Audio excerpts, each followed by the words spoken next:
Hello and welcome to the channel. My name is Annalisa and this is going to be a video about my favorite platonic relationships in books. So semi-recently, Kara of Wild Book Garden put out a video about her favorite romantic relationships in books, whether the romance was actually the main plot or whether it was a subplot.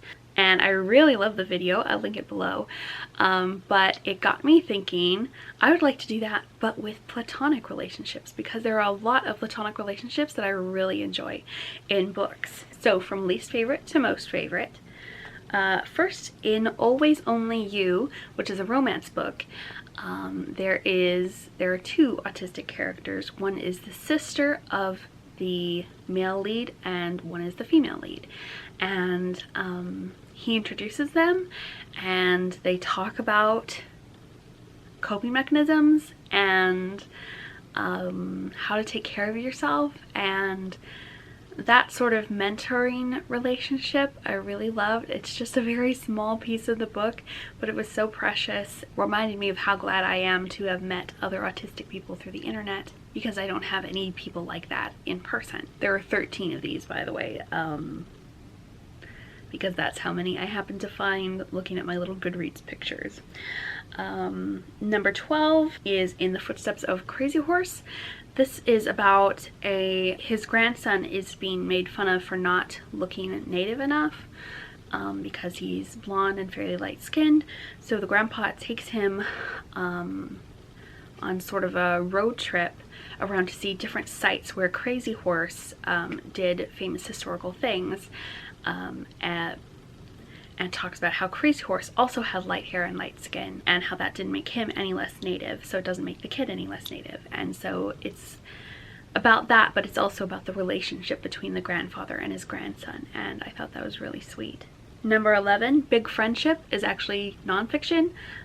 It is all about a friendship between two women and how they have maintained their friendship over, I think, decades at this point. One is black and one is white, and so they talk about how they have dealt with when they're both in the presence of someone who says something racist, and how it matters to the black friend what the white friend says about that, and how they've dealt with issues like that, and also how they've dealt with all sorts of other issues, and how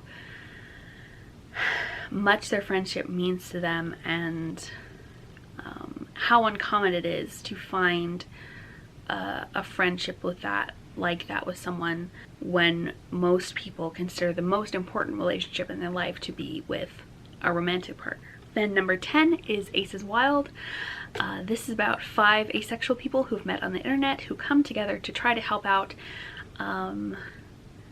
one of the members whose mom has gotten arrested for being kind of a crime lord in Las Vegas, and he wants to get revenge on the person he thinks ratted her out. And this involves going into gambling halls as people who are younger than are supposed to be in there, and lots of shenanigans ensue. And I really like it when books are about online friends and how you can build real friendships online, and how important those are, and how they help you when you are feeling really alone in real life, because you can find people who have things in common with you, like being asexual. Number 9, The Ogress and the Orphans. This is an odd book, but I really like it. All about helping people as much as you can, even when you know the system is corrupt. The relationships I love are the relationships between the orphans, who all stick together and care about each other, and also the relationship they make with the ogress. Happens too late in the book for me to tell you too many details about it, but I really ultimately love their group relationship and also the individual dynamics she gets with the individual children.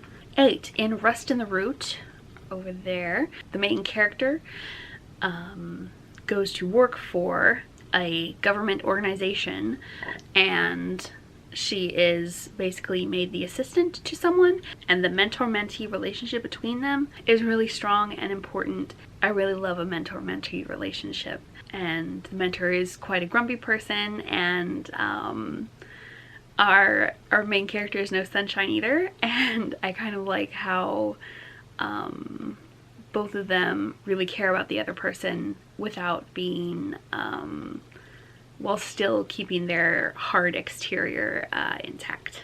Number 7, Willadine.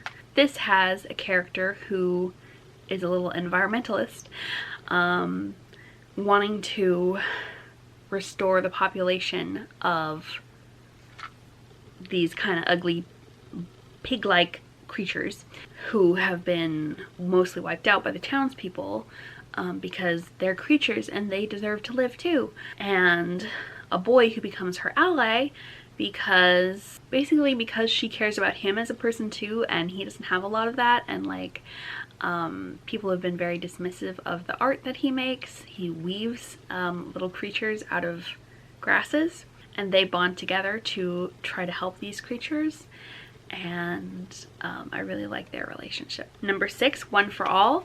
This is another group relationship where our main character has POTS and she wants to become a musketeer, but women can't be musketeers, and she also has problems with fainting and weakness, and so it's very difficult for her, but she gets taken in by this kind of below the radar group of women musketeers, and they form a little squad that is very tight-knit, and also has a mentor character who is aromantic, and I like how the group has a dynamic, and then there are also individual relationships within that group. Number 5, This Poison Heart. I love the relationship that the main character has with her moms. She trusts them and she talks to them, and her moms are not, like happens in some way, these distant figures or these useless or evil figures. They are actually really helpful and competent and care a lot about her and what's going on, and aren't going to just let her do something dangerous by herself, and she cares really deeply about them in return. Number 4, Blanca y Roja. This is about a relationship between sisters. Basically the whole book is about other people trying to tear them apart, and the magic spell that has been on their family itself trying to force them apart, because one sister always gets taken by the swans at a certain age, and their family has chosen favorites of who they want to be taken and who they want to be kept, and the whole town kind of has chosen favorites. They are striving to not let that ruin their relationship. Number 3, Elizabeth and Zenobia.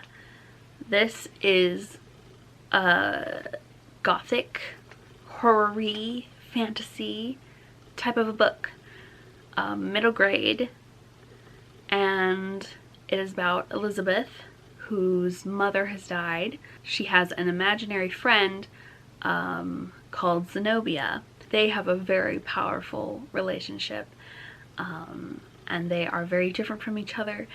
Zenobia likes creepy, scary things and gory things, and Elizabeth does not, and Elizabeth is not very brave at all. But this Zenobia craves adventure. They have to solve a mystery of what's going on in this creepy old house that they move into when the mother dies. Number 2, Loveless, right there. This is about someone going to college and figuring out that they are asexual, aromantic, and forming a very important platonic relationship, and also keeping, through much struggle and drama, some of their old platonic relationships. Yeah, this new platonic relationship that is so important to both of them it's also about keeping old friendships while making new ones, and how that can make the old friends feel, and there's some like grand gestures and stuff, and I love that care being put into a platonic relationship. And then number 1 has got to be Uriel and Little Ash from When the Angels Left the Old Country.